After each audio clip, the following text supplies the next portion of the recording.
Hello, and welcome back to Dev Game Club, a weekly podcast in which two veteran game developers look at games from the past to discuss their relevance and impact today.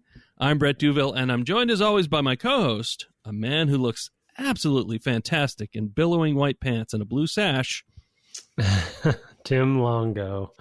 Mark Garcia. I know you're out there with the Sands of Tim. I'm looking forward to it. Oh, nice. You just planted the seed. I did. The funny thing about that though is his hair is so flowing and long. Yes. It's like, because there's with Laura, it was a big deal with her ponytail. It will right? be rewinding some time, right? Oh yeah, there you go. Yeah. Yeah, I mean, like it's such a funny detail because obviously the physics of Laura's ponytail was like a big deal, and so they're like, well, what are we going to do? Wrote an article in Game Developer magazine about how to do the physics of ponytails. Yeah, it was a whole thing. So funny. But then for him, they're like, he's not going to have a ponytail. What are we going to do? Oh, we'll just give him, I don't even know what you call that, a shep. He basically has cloth hair. He's got like a veil or something that you would hang. It's just in the back. Yeah. It's very funny. It looks like one of the Three Stooges, though. Like shep, it's just kind of cut off. Yes. Oh, yes. Okay, that's what you meant. Yeah, it was like Shep. It's Shemp. Oh, Shemp, right. Yeah. Shep, I went straight to Mass Effect. Anyway, we're here talking about Prince of Persia, The Sands of Time. And the Sands of the Hair. The Sands of the Hair. It's our second week on the thing. We played up to just before the drawbridge to the soldiers' lunchroom, workroom, break room? Mess hall. Mess hall. There you go. It was their lunchroom. Just didn't get the name right. Break room. That's quite a level for name of a level for the soldiers' break room. Place where the soldiers take a break. God, it is funny. Can anybody plus this up? Yeah. Yeah, it is. It is funny. Some of them are like very, very mundane. But I guess they are not to. I mean, we weren't talking about this as a big topic, but I do feel like sense of place for the game is pretty good. They're like trying to make it feel like a palace, like a real palace, and so you're moving through areas that make sense, and like a zoo menagerie and a bathhouse and those sorts of things. So it's I like because this isn't like Tomb Raider where globetrotting or something. It's a one cohesive place basically, or trying to be. Yeah, it's more like Half-Life or something. Yeah, which I do appreciate. Yeah, so although it's like, and right next to the baths, there's this place where you have to stand on a button to get in, and then there are death traps. Yeah, right. Yeah. So it's like what don't think too hard about it. But I mean, like individual locations make a lot of sense. You're like, oh yeah, they would have one of these, and then you'll be like, yeah, but the connective tissue is you can't think about it because it makes no reasonable sense. It's funny. So this session we went from basically the boss fight with your undead father to the mess hall, which included the menagerie. I'm trying to think of sort of the memorable locations: the menagerie, the cliffside. The menagerie is the big one for sure. The cliffs and the bathhouse. Yeah. And then you finally get below the castle, which is kind of, or the palace, and there's sort of like, as all palaces would have, there's an older ruined version of another palace below this palace. Right. So, it's just palaces all the way down. Yeah. But yeah, I mean, as far as like really quickly, we didn't talk about this in pre-show, but story wise, it's not really that complicated. There's not too much going on, right? I mean, we talked a little bit about getting the sands last time and stuff, but beyond that, I guess like Farah is coming with you now, which I guess we can talk about too. But story wise, I guess you're just trying to get to the hourglass, and that's kind of it, right? I mean, you're just trying to move through the world. MacGuffin. Yeah, but I think that the point of the narrative that at this point in the game anyway is to begin to establish this relationship between the prince and Farah. Yeah. I mean, he's kind of a jerk, and I don't even mean kind of. No, he's a really, jerk. he's really a jerk. Mm-hmm. He's very privileged. He, of course, doesn't know that he's privileged, and he just assumes everybody is inferior to him, especially women, right? I mean, that's basically the character. As charming as he does have these very significant flaws. And I think that the whole point of this section, in fact, and even in one point, he says something like, I was coming to appreciate my companion or something like that. Yeah, there's some right narration. after they leave the menagerie, right? And of course, if you've played it before and you know how it's going to end, which we won't talk about until then, but knowing that, playing it again just enriches that whole interaction because of who he's telling the story to, which is also good. So I think I think it all kind of works, but he is a jerk. I mean, there's no question about it. Like, at one point he's like, well, why don't you just find a crack to go through then? I'm like, well, she's smarter than you are then if she's just kind of going and not being in danger all the time. And keep up. Well, you can come with me, but I go fast, so you're going to have to keep up. And then she, of course, just dusts him and is going faster than he is. I guess they're waiting to stand on the button for him and stuff. Yeah. I guess they're trying to do the sort of like charming rogue kind of like, he's not Nathan hero. Drake, but he's like, who's the character from Tangled, that Disney movie? But it's like. There's a princess with long hair. That's what I remember of Tangled. Yeah, exactly. Yeah, it's just Rapunzel, but of course, I forget Hal the voice or actor. something. I don't know. Yeah, but it's like what's his name from Firefly? Nathan Fillion. It's like Nathan Fillion. Yeah, and Fillion. But Nathan Fillion is nicer to the opposite sex. But yeah, they just kind of like, they kind of just it doesn't land in that particular way. He does have charm about him, but he's no Aladdin. I feel like Aladdin is more of the humble version of this, which, but anyway, yeah. And Aladdin, admits right up front, like, that he's attracted to this woman. Like, she's the most beautiful thing he's ever seen. And, the prince won't even do that. So. Yeah, and he's from the gutter, right? Like the right. The gutter, but Aladdin is is living on the streets and stuff, and so there's a difference there too. This is a prince, like literally, he is the Prince of Persia. So right, there's that entitlement, like you said. As you're talking about sort of like the narration and the context behind where it goes by the end, I'm kind of wondering if maybe I just never finished this game. I know I played a fair amount of it, but I'm kind of trying to think of what you're talking about. I'm like, it's not coming to me. I assume I assume it's significant enough where I would remember. I mean, I have a bad memory, but in this case, I think I would. Yeah, remember. it's a pretty big deal, right? How the whole story ties together. Okay, and it's a type of story I really particularly appreciate. It's also a kind of a parnumenon, something like that. A story about its own making. Like Little Women is maybe it's paranumenon, something like that. I love that. I love that conceit. Yeah. But it's also circular. Like there's, so I love this kind of story. For me, it's a great story, even though the prince starts as a jerk. So he's at least towards women. So he's narrating to somebody is basically what you're saying, or he's telling a story to somebody. Okay, interesting. Yeah, I guess I just never finished. I feel like I played a fair amount of it.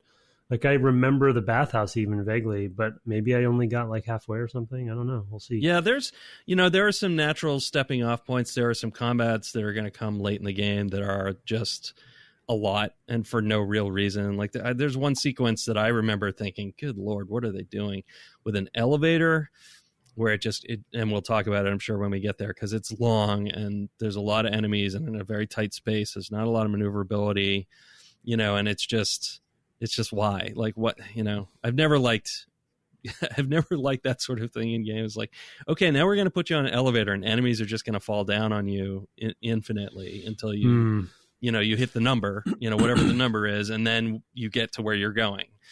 Yeah, I'm a much bigger fan of the Republic Commando approach that we used, which was like, you're on the elevator, hit the button. And they hit the button, it's I'm like, okay, good. Much better. Anyway. So there's basically a Captain America scene coming up. Fighting in the elevator. Yeah. It's pretty close. Well, it's a bit further on, as I recall. But it's like all the toughest enemies. I mean, I just remember it being hard and not particularly enjoyable or rewarding, just repetitive. And anyway, but we'll talk about that when we get there. Yeah, but I really like Farah. She feels like a really useful helper. I've mentioned on, I don't know if we've mentioned on the cast before, we certainly mentioned Mark of Kree. Mark of Kree had a sequel called Rise of the Kasai, where it's two characters, a brother and sister. They might be the children of the character in Mark of Kree, I can't recall. And you're always doing all the levels together. And there comes to be a point in the game where I couldn't get the other character to stay alive. Like, it was pretty autonomous. You had to help it a bit, and I just couldn't do the things that the level wanted me to do and keep the character alive. And if the character dies, the level's over. So that was the point at which I quit that game. And they're not helpful enough to make it worth it to you. It's more like I have to babysit this AI.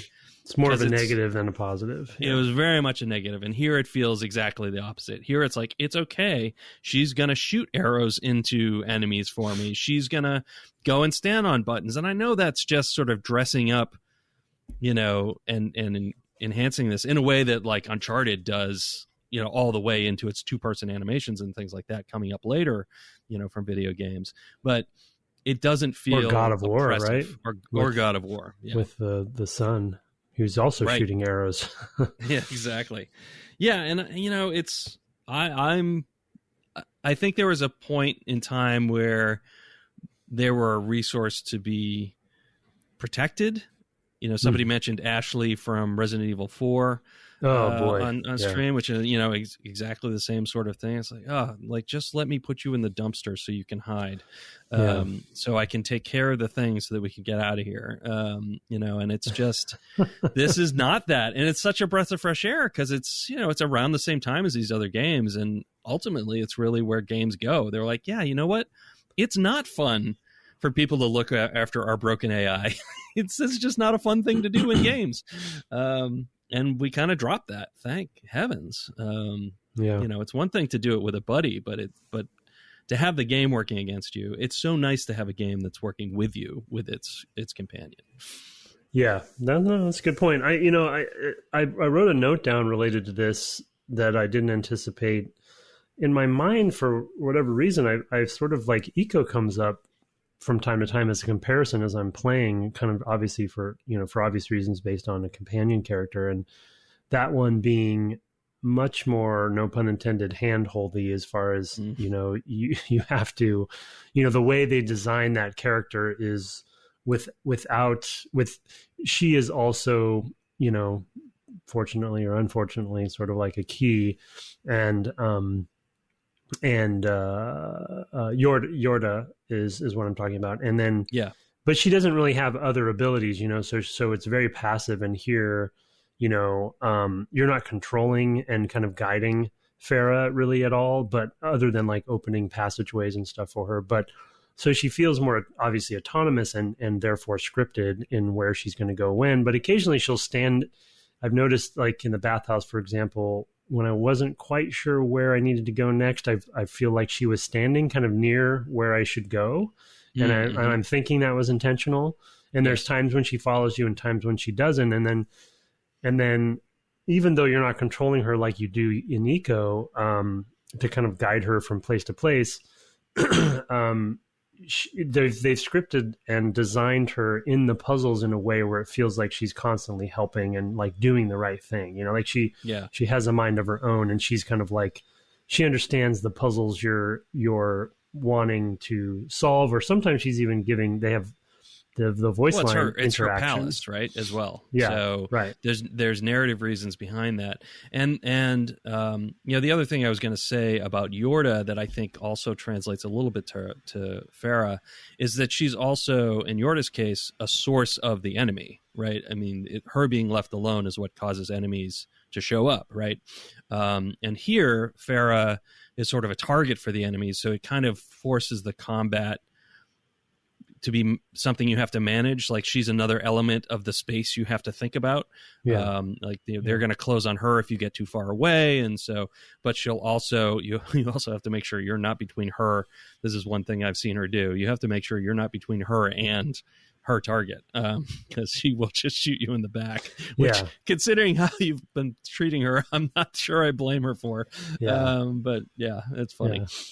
Well, and I don't know if you noticed this or had this happen, but there's a few spots. It's not always the case, obviously, because it's a linear game and going backwards is often not possible. But there's been some moments when, like, for instance, I guess it would have been the menagerie cage sort of like area.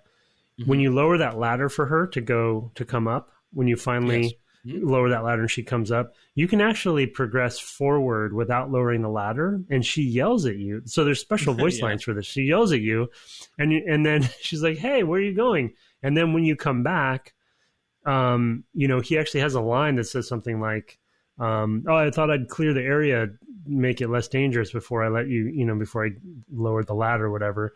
And she says some, "Yeah, sure, She kind of has some remark. But if you go and lower the ladder directly, because I think I died or something, or so for some reason I did it twice, there's different voice lines, and he goes right. If you go right over and lower the ladder, then she responds more obviously, cordially to you about, and she just says thank you for lowering the ladder, Right. So, and then also there's that one.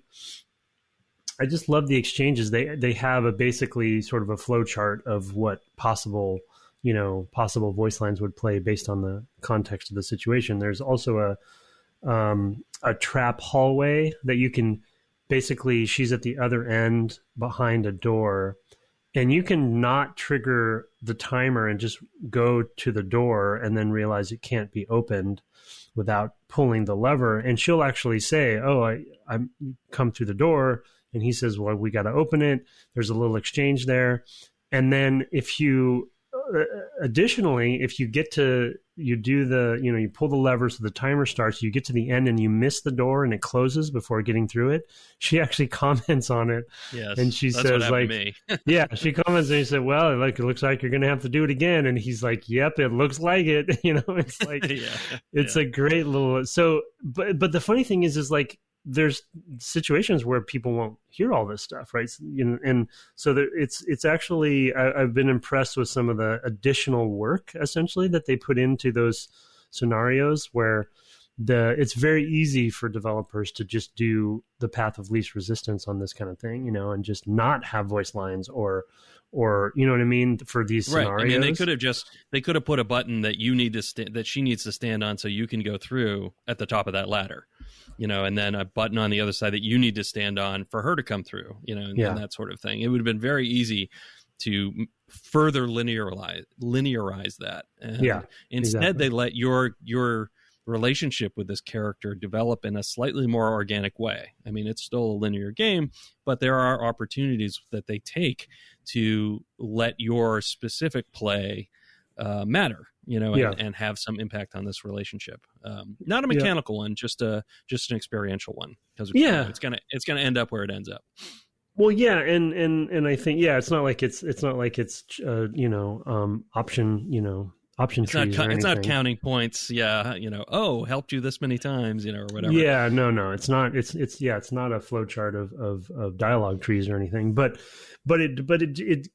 it just makes obviously the world feel richer. And the funny thing about that one trap hallway, I think it must have been the one maybe leading into the bathhouse area or something. But that trap hallway I had a lot of trouble with. As did I. And I actually have a smaller point to make about one of the reasons I had trouble with that. But the thing that it actually ended up teaching me, and why I was happy that they had that little voice line exchange play at the end, is it kind of dawned on me at one point that I should go through the hallway before I pull the lever, just to kind of see what the hallway is all about, and rather than kind of replaying it, and kind of just like getting the flow of it. And so kind of in a way, and probably not intentionally on their part, but in a way it sort of taught me that if I see one of those levers, I can actually probably kind of go down the hallway and kind of look at it first, and kind of get my bearings, and then pull the lever and then go through it. Even though I have the reverse time that I obviously can always use in the middle of doing the timed version.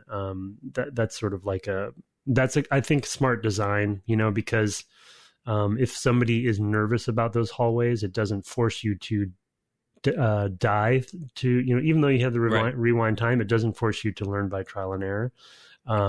So the rewind time just basically softens the blow of trial and error. You're still going to have to do some, but that's a minor thing. But yeah, on that hallway, I don't know if they just didn't teach you, or I missed it at some point. You missed it. The spikes. Yeah. Oh, yeah, really? You have to walk slow. They do specifically call out walking slowly over spikes early in the game. Okay. Last week. Yeah, they specifically say walk slowly over spikes. Interesting. Like I think it's literally an on-screen message or something like that. Okay. Yeah. So they pointed out. Yeah. I just blew through it. So yeah, that was I got to that end of that hallway and I'm like, what the?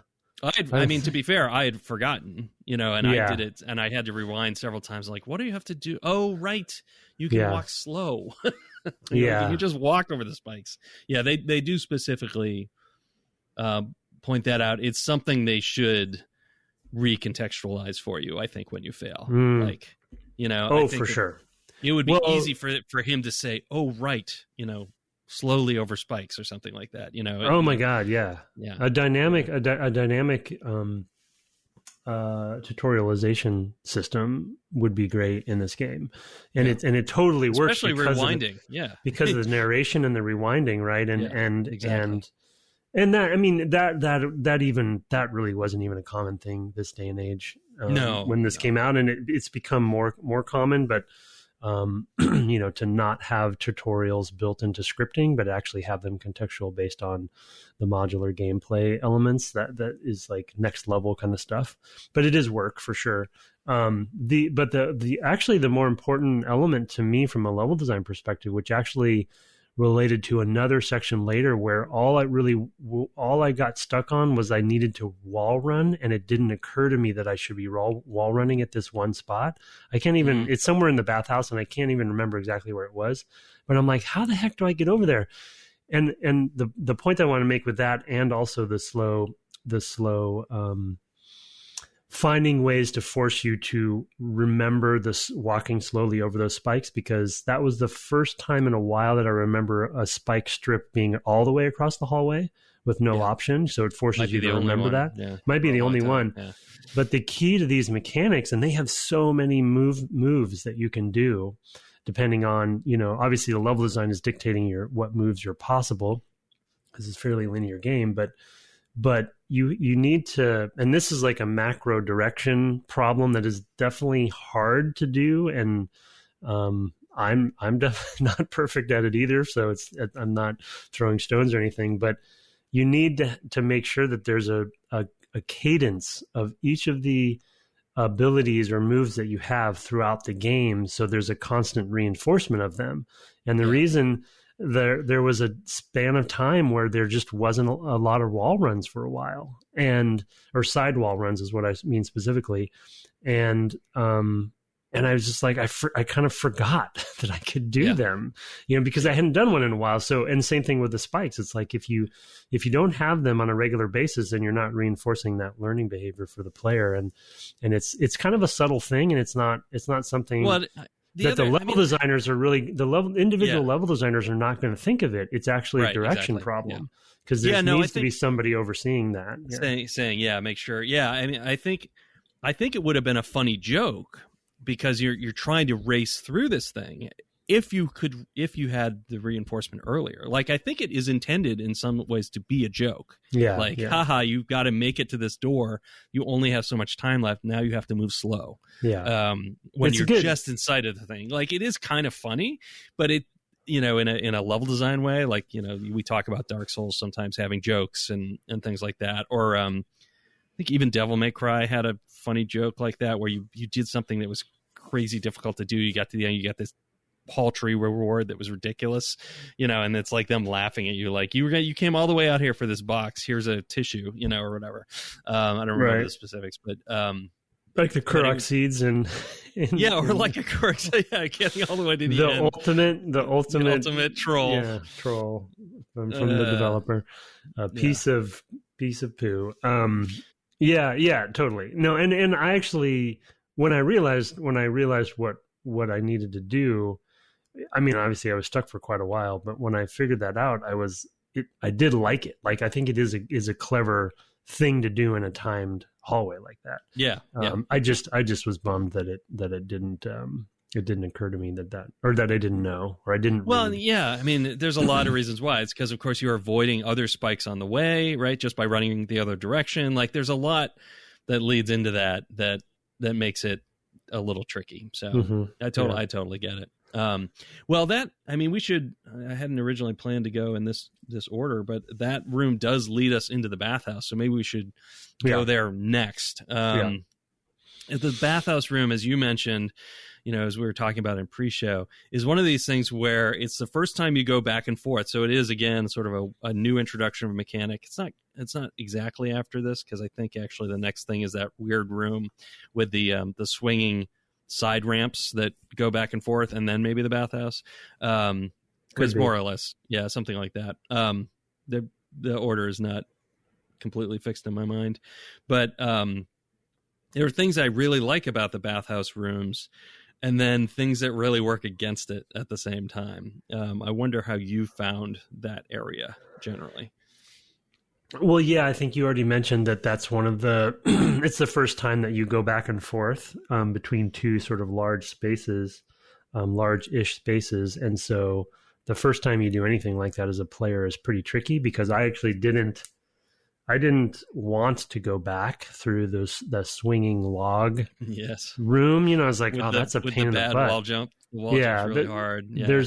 I was like, there's no way they want me to go backwards. Why would I go backwards? That's a terrible room. It doesn't make any sense. And then it kind of like, well, I guess it's my only option after like spending way too much time in the main bathhouse room, not figuring out what to do once I push the block into the hole. So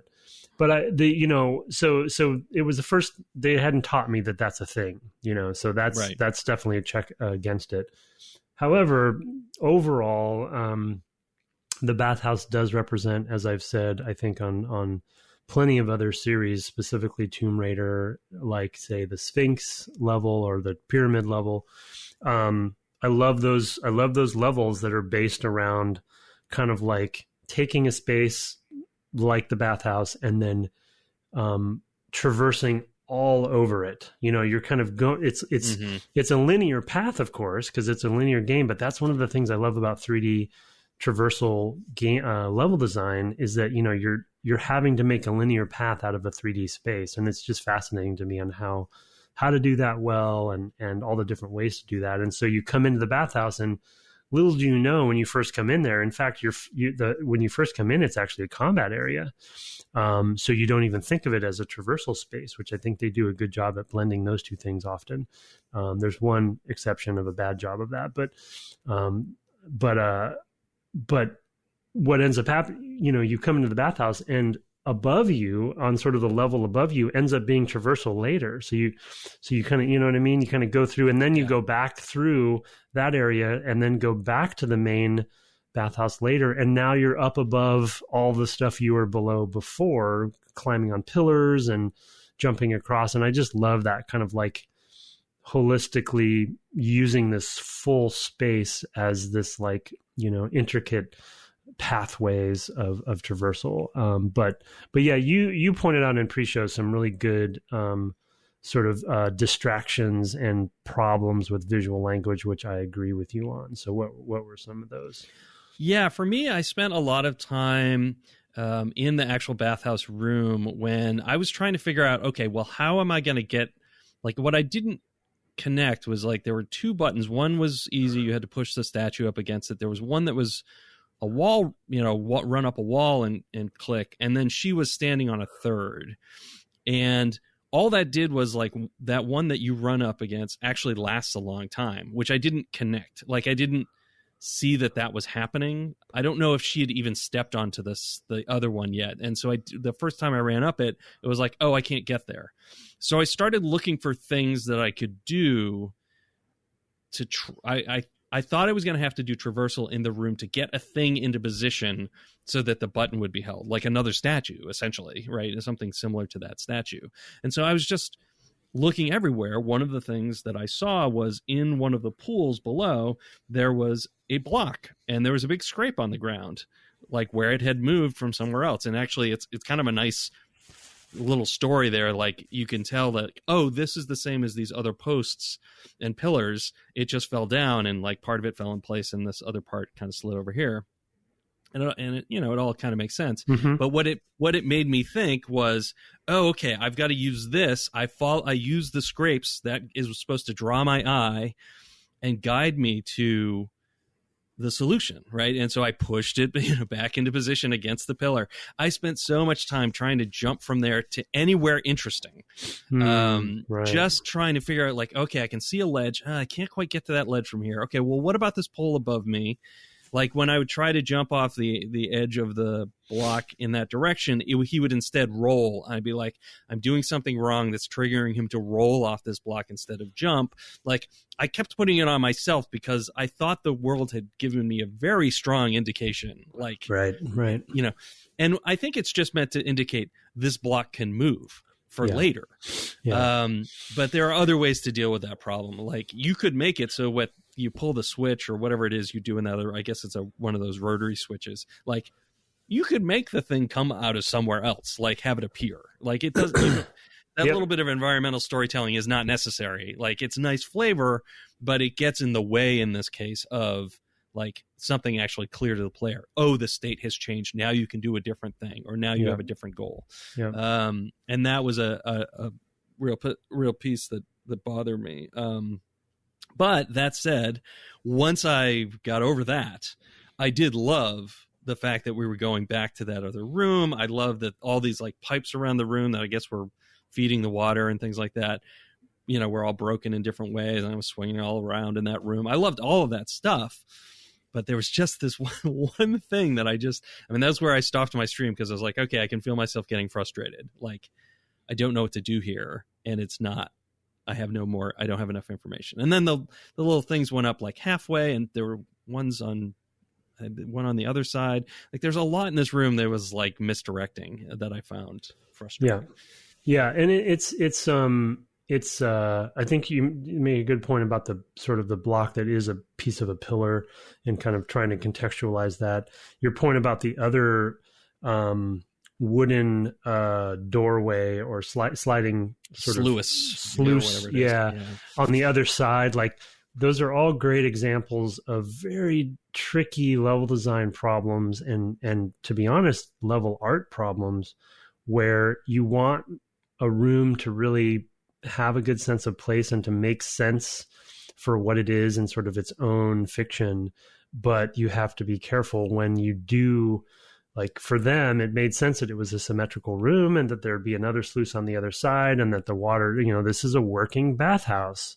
Okay, right. Fine, it's a working bathhouse, so the sluice would be on the other side. But that sluice can be broken. Like, that one doesn't have to also go up. Like, there's so many things. Yeah, to just take it. It felt like a room that had really great ideas, and like we've talked about recently, like, really good, like, goals for the project that got in the way of the specific needs of this room in some way, that they didn't take it the one step further and say, okay, contextualize, but then the player needs to always know what to do. Yeah. And that's more important. So yes, contextualize, the spaces, but find a way to make that contextualization still lead you to the proper path. Right. Which is the step I don't think they took here. So, I bet they wish they could rewind time. Oh man. Well, at least it took 34 minutes to get us into that to there. I'm surprised actually. I thought it would have been within 10 or so. Yeah. I mean, we've probably talked about this to some degree in the past, but I definitely want to reinforce like what something that listeners may not really consider all the time is, that at least for these kinds of games, often it is the case that you have level design and level art are different people. Not always the case, but most of the time it is, especially this day and age when level art is so much work. You have a team of level artists on one level, for instance, right? In an Uncharted or a God of War or something. And so that relationship between those two groups is really critical. And so, and then, and they both, like Brett said, they both have to have a unified goal set that is moving toward player usability and, play testing, as we've talked a lot about, that has a big bearing on those sorts of things, like for instance, in this particular room, a Band-Aid solution potentially to some playtesting issues they might have had.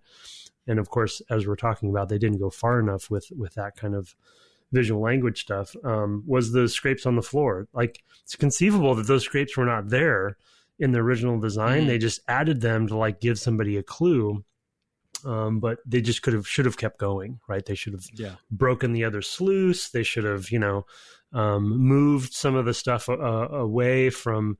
The other one is that the broken part of the pillar that's blocking that block from being pushed very far. That might have not been there before either, right? It could have just been in that side of the pool, because the way they designed the steps, into the water kind of felt like natural divisions. And they probably watched someone just like Brett, bang their head against the wall, trying to jump off of that block someplace else, not realizing it needed to go down the sluice. The other thing that I'll mention, which I think we were sort of giving them some kudos for last episode, and I actually did personally use it in this room in particular, is the future visions that you can basically access at any save or at the local save point. And so in this room, when I got stuck, I actually went back and rewatched those. I stood in the light and rewatched those, and it actually shows you pushing the block into the sluice. And so I was like, okay, I guess it goes in there. So I got to figure that out. But though that is a very clever, contextualized, like we said last time, way to give you a hint system, but it even works within the fiction of and the lore of what's happening in the game because of the time stuff. I feel like in this case, it was a crutch where they're like, well, we have a vision in the room that they can access anytime. So we're good. We don't have to worry about it, because they can just go watch that.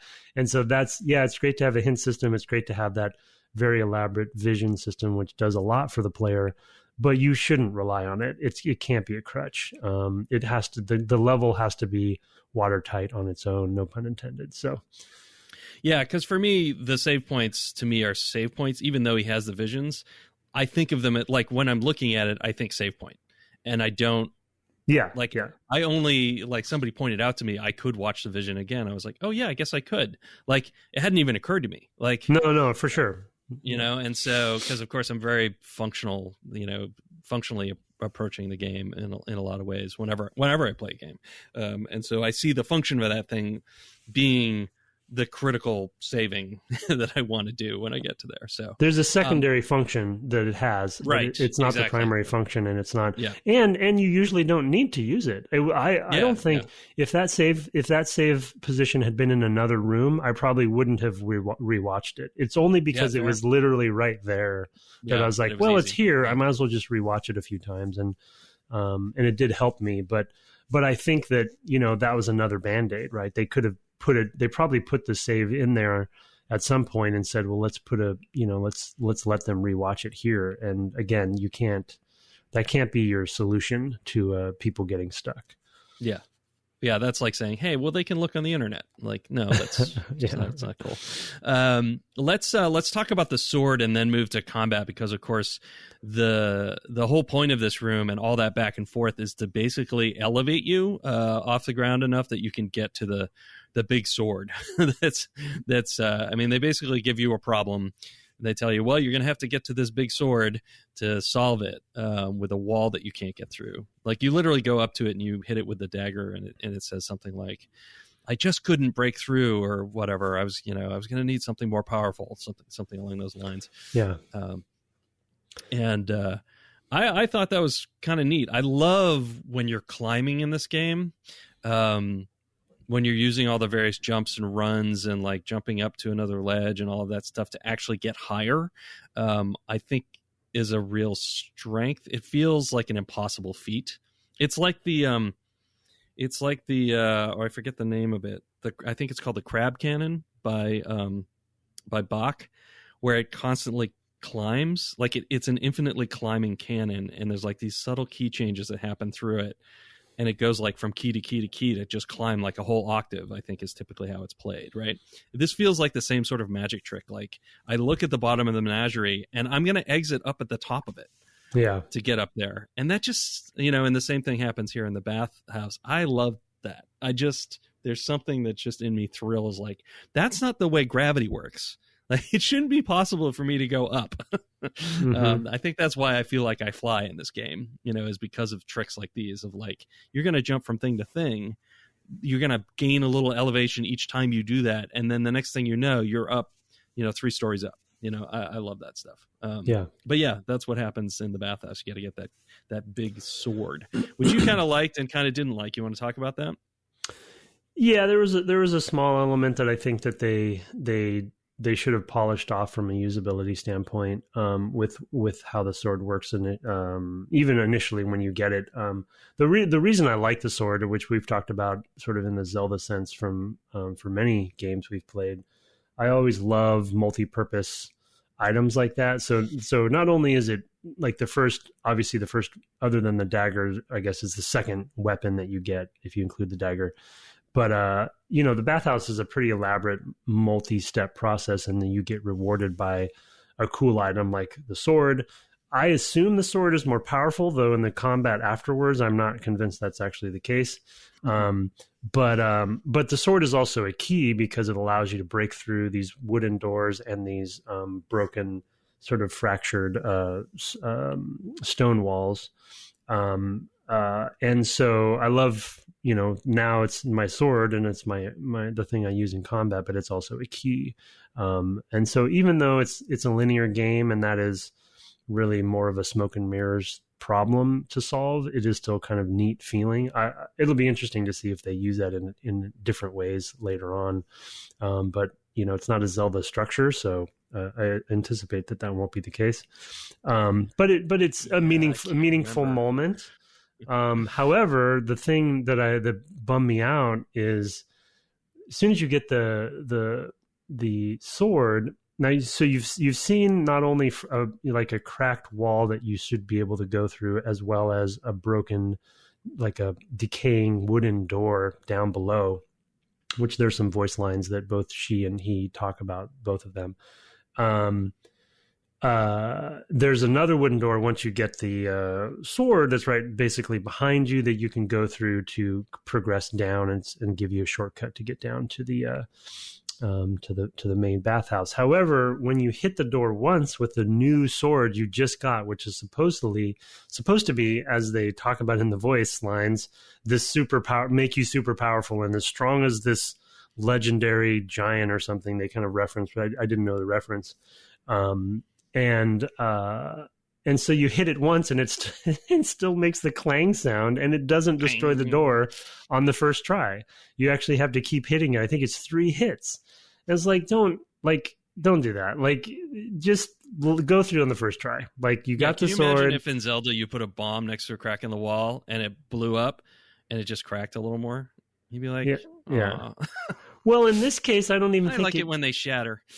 Well, yeah, and in this case, I don't even think they had this stage of it cracked a little more. I think it just like it. No, it just literally I just think it made it absorbs two exactly the hits. same. Yeah, Yeah, I think it made the same sound as it did when you were hitting with your old sword. So, I was just a little frustrated there because it's a negative reinforcement there. It's like, oh, well, maybe this isn't. I thought this is what I need to do, but oh, maybe it's not. And you hit it a couple more times, like, oh, got it. Okay, yes, it is.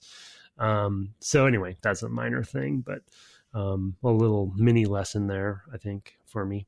Yeah, I hadn't even connected those wooden doors with being breakable either myself. So like the fact that I had seen and walked past one didn't mean anything to me, and I kept trying to find a way to jump down from where you get the sword, right. And died multiple times, which made me run out of my time resource. Segue, Nice. which was another thing that we wanted to talk about because we didn't really dive into that much last time. Even though it's critical to the game, and we talked a little bit about the rewind, but not the resource aspect so much, other than that you refill it from the corpses of your enemies with the sand. So yeah, you have. Well, why don't you describe, because there's multiple functions going on here, and I'm not sure that we necessarily see the same ones or feel the same ones. Or maybe we do. I don't know. Like there's some things I don't think about often when I'm playing, but I know that they are tied to this resource. So why don't you dive in with your mechanic hat? Yeah, I mean, it's a pretty impressive, elegant system for the most part. I think it is one of the reasons I think we're playing this game is really this particular system, because it is one of the signature elements of the game that people remember, and it stands out. And to be honest, hasn't really been copied that many times since. There's definitely some who have rewind time mechanics, but this one is basically lauded as the first big one for people in their minds, at least for this era of games. But yeah, so I mean, I think the interesting thing about it is a little weird to me that it's a resource, to be honest. I can probably see some exploity kind of balancing reasons that they did that.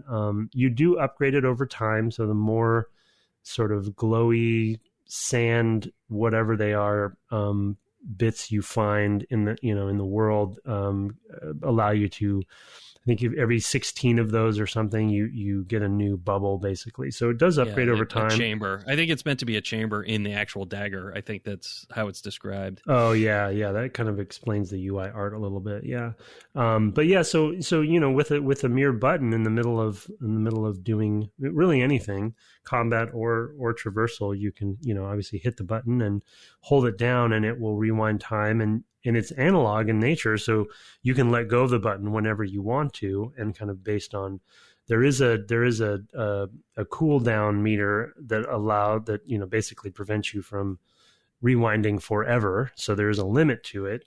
But if you're paying attention, you usually can use it in almost any situation. However, when you do use it, you lose a bubble, and so you have a finite number of those bubbles. And so it's kind of like, in a way, it's almost like another health meter. It's just an abstracted version. I think what we were talking about in pre-show, which I think is funny, is I don't think about health as much as I normally would in a game like this, because of this mechanic. It gives you this whole other approach to problem solving, and replaying sections or what have you.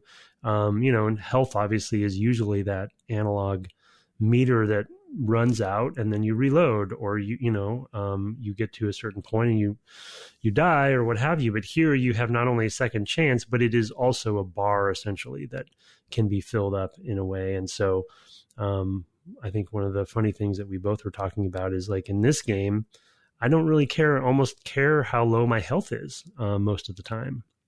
If it gets down to a sliver, I feel like I'm okay. Like, it doesn't add an urgency, because if I have sand in the dagger, and then once that starts running out and I've used too many of those, then both of your bars are basically, done, and you'll have to reload. But I don't know. It's just psychologically, like, mechanically, I can break it down and see how it's sort of just essentially another health bar in a way. But psychologically, it's a really interesting buffer to that, essentially that that anxiety that you have, for watching, maintaining your health. Because you can obviously go to a pool and drink water and get your health up all the way too. But I think it's just a fascinating combination that it would be interesting to know kind of how it came about. Yeah, I love the bubbles. The other thing that's there is there's the crescent moons that I think have to do with slowing down time, maybe. I thought those were just more bubbles. Isn't it just additional? No, those are something else, I believe. That's why I was asking what your view. I think those are like powers. Because those were also those were added as I went too, like as I was. Yes, you get those. I think every certain number of kills or uses. Every time you rewind, you're basically adding to a counter, and when the counter reaches a number, you add another crescent, I believe. Well, yeah, I'm not getting any of that. I mean, I've slowed down time occasionally. They explained that specifically at one point, but yeah, I think it's the slowdown time comes from that. So, you'll click, or the other thing is the turning the guys to freeze the enemies. I think is like a quick tap or something like that. It's like without the controller actually in my hand, I forget what the thing. Well, so that's if you just stab an enemy with your dagger in the middle of combat, then often, and maybe it is based on that resource those crescents you're talking about, but often it'll slow them down. Then you also can just tap on the dagger button, or no, not the dagger button, the time button, and it will also just slow down time, and another cooldown starts. Right. Yeah. That's a blue cooldown. Right. And so the stamina meter type thing. There's all sorts of stuff going on there that with this one, basically two buttons, the time control button, which is either rewinding time or slowing time, but it's the same button for me, at least. It's tapping or holding. Yep. And then there's the dagger itself, which is I can slow down one enemy and they kind of go into slow motion. Also makes them vulnerable, much more vulnerable. And they kind of turn to sand. And then also the dagger is the final blow to take the sand out of them. If you do a final blow, and there's combos in the combat that allow you to do that more quickly too. So, yeah, there's just a lot going on there, I guess. Yeah, I guess for sure. don't fully understand the crescents. Yeah, I think the crescents are like the special things you can do, and I think it did tell you that at some point. But again, these are things that would be great to recontextualize and have him say, something about at times. Yeah. Just to reinforce to the player, hey, that thing you did is this, that's this resource, and this other thing is this other resource. What I love about, and I end up playing through a lot of the combats where I get down to a sliver and now I'm just really carefully managing what I'm doing. I love how that changes the dynamics of combat so that I actually feel like I am learning through being able to rewind. I'm learning how to better manage the space in combat. At the same time that they're throwing harder, more and more challenges at me, more difficult enemies or more mixes of enemies or more of them going after Farah or just whatever the space is. Like there's all these different dials to change how the combat feels. But what I find myself doing all the time is getting down to that sliver of health where if anybody hits me, now I'm doomed. To then thinking more carefully about, okay, there's a dead one there, but I actually need to get some distance around to its other side so that I can plunge the dagger in because there's too many enemies near it from where I am to just do it from here, and often that happens because I have to rewind because I try it and I get whacked and now I'm dead if I don't rewind. So it's a lot of that sort of like, oh, I see where this gap opened up in the space that I could move away from. I have to be careful not to jump because if I jump, it's one of these enemies that'll just slam me down and then I'm doomed. It's like there's lots of these things where I'm learning tactically, but only because I can immediately retry. Like immediately as I've made the mistake, I can go, oh, okay, don't do that. Rewind back. Okay. See how that opening developed? Good. Now get through that opening to get to the other side of this body so that there's nobody in reach so that I can stab the thing and just like, it feels like a constant, continuous learning, which I just love. And it turns the combats into not exactly puzzles, but there's sort of, you're experimenting. I mean, you're experimenting, you're experiment. learning like the rules, and it's painless to do so, or nearly painless. Usually it's rare that you run out. Usually you have to experiment by reloading, right? And exactly. And you're like, and it feels like more of a punishment to learn. And I think, you're making an excellent point that it's actually built into the game to encourage you to learn in the middle of it, because it's so easy to do. I think I'm learning the combat way more quickly in this game because of that mechanic, because I can experiment, and I can see, and even in slow motion, I can see more what they're doing too. So it's like, okay, this is right where he hit me, so I need to go backwards and then block, and then jump over here, so I totally agree. It's and that would take twice as long if you're just saving and reloading. And they wouldn't be able to throw as many enemies at you as quickly in the game. Yeah. At the end of last session, we played that fight with your dad in it, and that's a really tough fight in most games. Like, I mean, it's tough in this game, don't get me wrong, but it's like in other games, that would be like a middle of the game battle, not like a 1/4 of the way into the game, if that, in this game. Because it's just, and it probably would just be the dad. Never mind the half dozen other things that are around him at any given time, or whatever it is, 4 or something like that. I'm not sure what the limits are in this game as far as that goes, but it does feel like they can throw more at you because they're going to be forgiving, and you're going to be able to learn right as you're doing things wrong. It works so well together that I really love it. And I think that one of the things that games have gotten away from is that because we don't have this mechanic anywhere else, maybe it's ripe for being revisited. But in Assassin's Creed, they just make it so that you can take a lot more hits, right? Or whatever, and you have various other like slow down time mechanics that are like, oh, I dodged at the right time, luckily, because I managed to hit the button at the right time to have a dodge happen. But it's not really, it doesn't feel like this. And also the enemies in those games often feel more like, well, you're only really fighting one enemy at a time ever. Whereas this one, it really feels like you're in a crowd, and they're all going to take their swipes at you whenever they want. They're not waiting for their buddy to do it, and then they're going to do it. It's like, no, you have to find the gaps. And I love that it makes the combat feel that rich, but also no more difficult. I just love that. I just love it. Yeah. It's very clever. And I think, I'm kind of reflecting on sort of the experimentation, like the ability to learn stuff quickly without feeling like punishment. And I think of like even things like Super Meat Boy, or sort of a trend that happened about 10 years ago, where sort of instant loads or instant checkpointing became like really a dominant way to approach this problem, where you can make the game as hard as you want, as long as replaying a section is very quick and there's lots of checkpoints.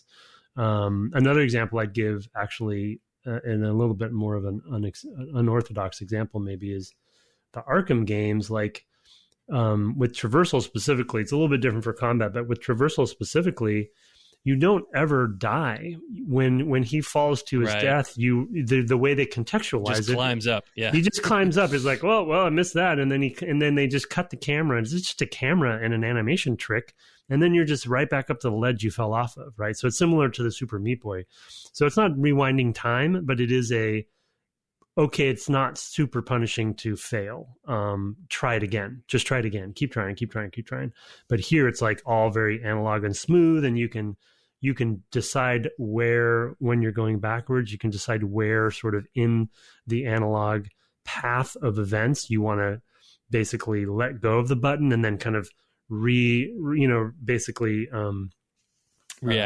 from that react point. Differently, and like change fate, right? It's like, I'm going to fork off of the timeline by stopping here, and I'm going to go left instead of right, or whatever. So the one thing that I am struggling with, which I'm sure they had good reason to do as they were developing, or maybe I worry it's a little bit sort of like 90s assumption design of like, well, we can't allow the player to rewind unlimitedly.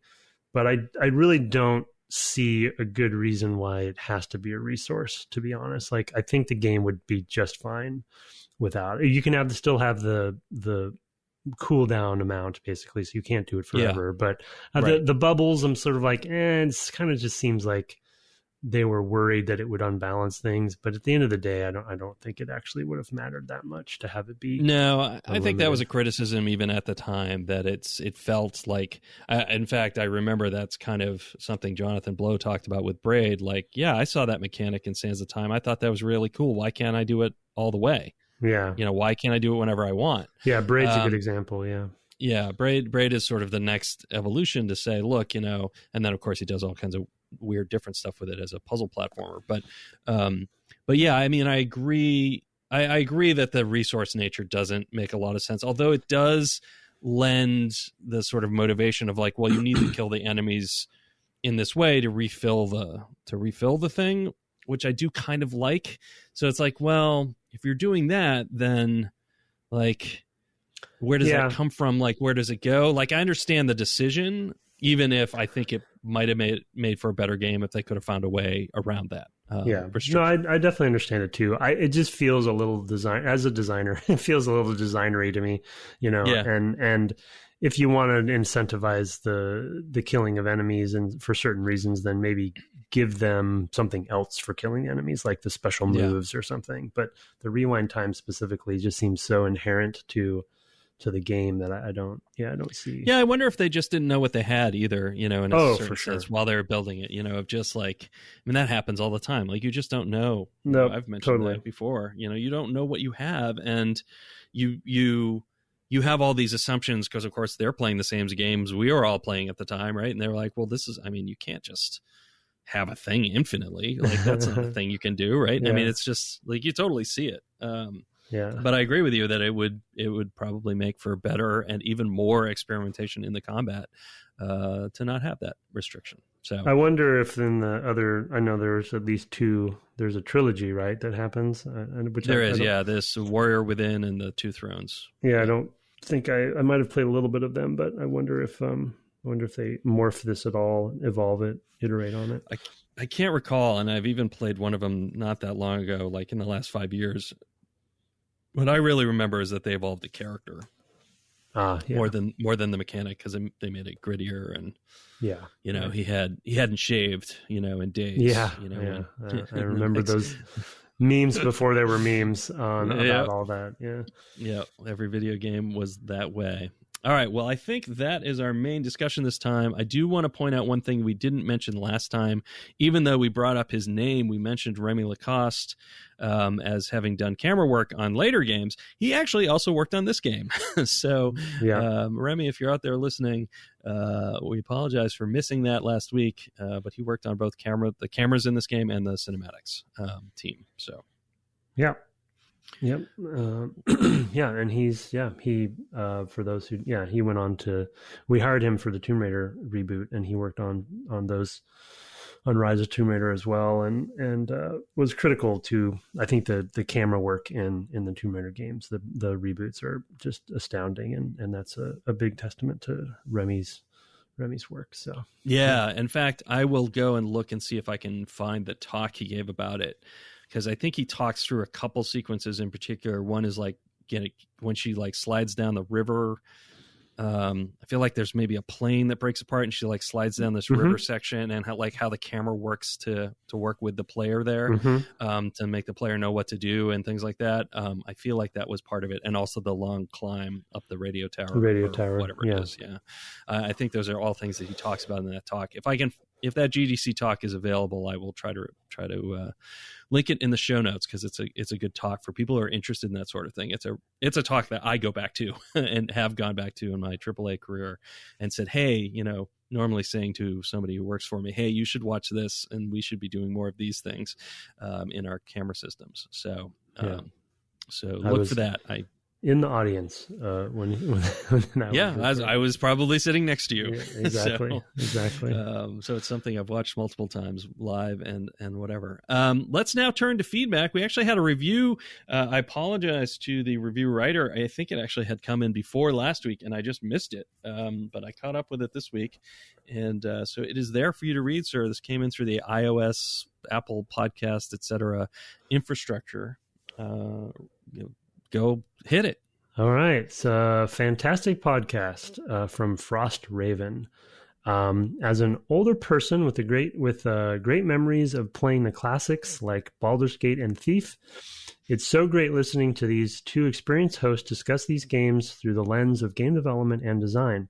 I also really appreciate the clean language, so I can listen around my kids. Just an outstanding listen each and every time. Keep up the great work. Thank you. Thanks, Frost Raven. Yeah. It's definitely a real name. Shout out about our yeah, absolutely. Of the East Illinois Raven family. Not really. They'd be from Baltimore. Duh. I don't know how I missed that the first time. Do you ever wish you could rewind time? Okay. I was going to say I appreciate the shout out about our language because we do explicitly try to keep it clean, so that any audience could listen to it. You know, we've definitely had periods in our lives, or at least I have, where cussing was more fun. But I guess once I had children, I kind of fell off of that wagon. So it's not something I really do anymore. But yeah, we do make an effort. We don't hold our guests to it. But we do. So we recently had someone say, I could say the F word. I was like, oops, got to mark that one, I guess. And it was the only curse I think he used the whole time, just the one. But anyway. You try to tell John Romero to not cuss. We couldn't do it. Oh, man. Yeah, wow. Yeah, let the guests go, but in general, yeah, I'm glad. And thanks for writing that review. We appreciate each and every one. Yes. I have an email this time, again from Mystery Dip. The subject is reactive narration. This is about Prince of Persia now. Hearing your discussion on how the narration reacts to time rewind in Prince of Persia reminded me of a Finding Dory game my kids play on their tablets. Bear with me. You guide Dory through the level while she tells the story to Marlin, changing it as it goes based on what you do. I swam up and bounced off a turtle, etc. As it's a Disney game aimed at small children, there's no real failure state. Instead of Sands of Time, they incorporated her memory loss into the narrative. If you bump into too many obstacles, you get short phrases like, oh, wait, that's not right. Or Marlin will say, are you sure that's how that happened? Then the game rewinds a few seconds and you try again. Now I know where this clever idea came from. Thanks. Looking forward to the next episode. Regards, Mystery Dip. P.S. You forgot the most important release of 2003, Maximum Super Dip Land, a generic platformer I made for my senior project in comp sci for college. I'm not sure why it isn't listed on the Wikipedia page under notable releases, as I got an A on the project. Yeah, and I think the crowd has failed us there, Mystery Dip. We went to Wikipedia for 2003, and we didn't see it there either, and so we had forgotten the great times we had with Maximum Super Dip Land, and I hope to someday get to see it again. Nice. Mystery Dip is one of the folks who've come onto my stream, so thank you for visiting my streams. Mystery Dip comes on occasionally, indeed, with the regulars, of course. But yeah, with the regulars, yeah. The thing about the narration, the other game that I think it's great for a kids game, and it makes perfect sense in a Finding. Yeah, it's clever for Dory. Yeah, that's really good design. Yeah, really excellent incorporation of sort of the characteristics into the play. But was the other game I was going to mention, and it's probably the most famous, more recent example, it's probably 10 years ago now, but is Bastion. Yeah. Which just does it constantly. That was the stick in the game. It was constantly recognize what you were doing as a character in the world, and constantly telling you about it in this great gravelly voice. I don't I don't remember who the voice actor is. I should look it up. I'll put it in the sort of errata or notes section of the podcast. But it was, the kid, walked up to the bar. He shot the bartender, and he's just going, just like whatever you do, it's got a line, and it's wonderful. I believe that also incorporates into the story somehow, although I feel like he meets that guy at some point, or something. It's been quite a long time since I played it. I played it when it came out. That's a great game that uses narration in this way to great effect as well. So Logan Cunningham, maybe? Logan Cunningham, yes, yeah. That's the name. Who does the voice? Yeah. Amazing. And I guess he's actually worked in all of their games now. He plays the sword in Transistor, and I don't think I've played another game since actually by them, although I have them, so I should at some point. Pyre, he's the voice in Pyre and the storyteller in Hades. Cool. So, excellent. Yeah, he's great. He's got a great voice, and he's got that same thing like the enemy in the movie The Crow, the lead bad guy has of just like this perfect grit. Ugh, love it. Anyway, thanks for the email, Mystery Dip. That, of course, was sent to devgameclub@gmail.com. And that is our show. Thanks for joining us. We have both been streaming lately a little bit here and there. I've been streaming Sands of Time, and I actually started Arcanum instead of Icewind Dale. Wait, are you kidding? Nope. I just started Arcanum Thursday. Wow. That's a surprise move, a reversal there, folks. Yep. That's so it's a confluence of two things, right? It's Baldur's Gate and Vampire the Masquerade. Because it's the one game from them I don't think I've ever finished.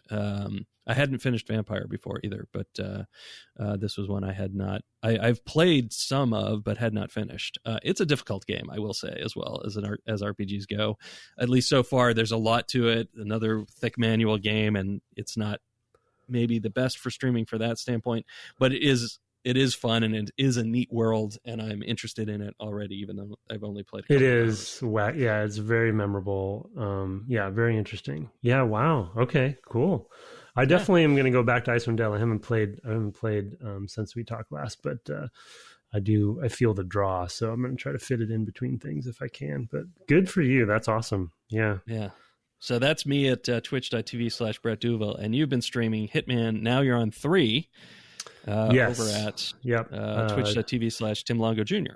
Yeah, and I took last week off. Took a little bit of a break on everything last week. Didn't miss that one, but definitely will be starting back up this week, Monday and Tuesday nights, 6 p.m. Pacific Standard Time. I'm on the second level in Hitman 3 right now, Dartmoor, and yes, I guess sadly, Berlin I will is not be next. watching this week, but maybe I'll catch the VODs afterwards because I've been curious about that Dartmoor thing that I've been hearing about. Yeah, and I actually talked to the game director for Hitman 3 this weekend, or last week actually, and we were talking about it a little bit because he's a friend of a friend, and he actually said, because I was going to clarify this on stream, I mentioned that everyone's kind of makes the assumption that it was inspired by Knives Out, a wonderful film, by the way, if you haven't seen it.